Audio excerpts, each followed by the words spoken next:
Exactly. And just keep in mind, they still even in this episode, they still did sort of show Matt, right, as also being a candidate, right? And we haven't really seen a lot of stuff like that. So let's actually dive into that now and let's talk a little bit about Matt's sickness, and sort of we're going to do a little bit of an explaining here for maybe some new sort of people that are kind of confused or what's going on with that.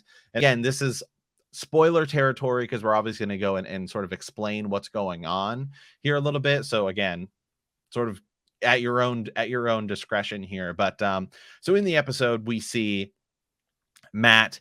He's sick. He's been a little irritated. Obviously, ever since he's picked up that dagger, and now we see him sort of coughing up, spitting up this black essence, Mm-hmm. and he's got to wipe it away. So, as if you would dive into this a little bit and explain it for some people who are show watchers that are I guess Yeah. maybe fine with a little bit of spoilers.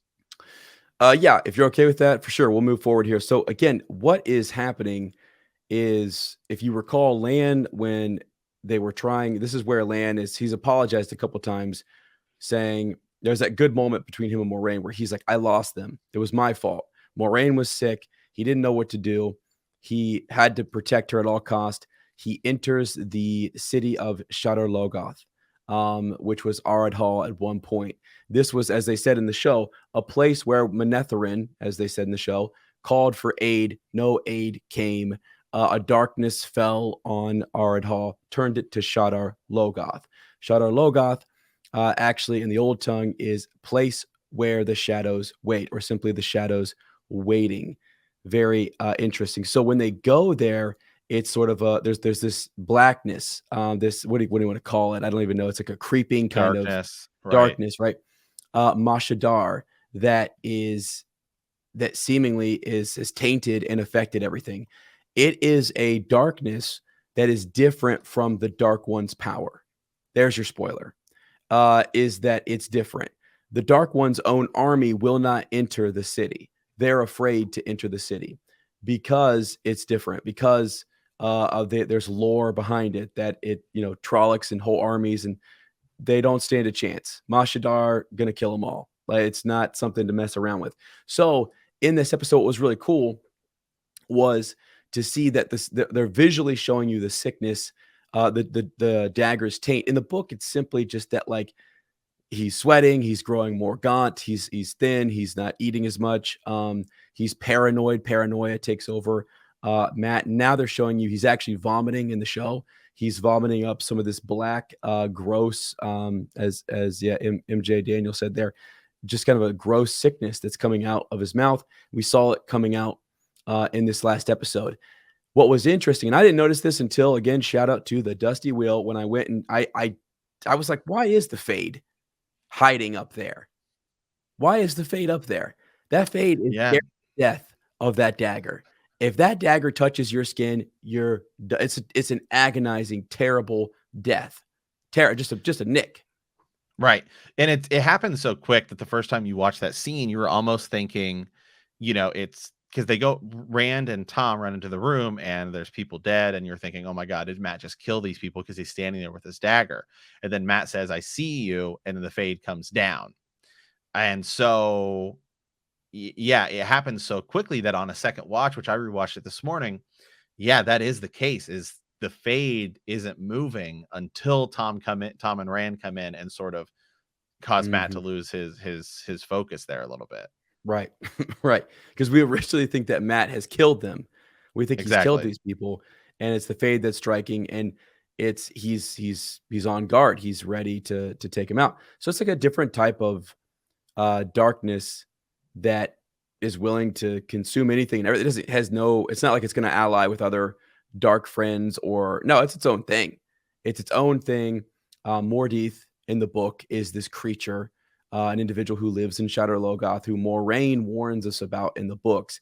Lan is the one warning us here because Moraine is unable to speak and unable to really give them orders and stuff like that. So yeah, anyway, so he's carried that out. He's carried that taint, and he's kind of unleashed it.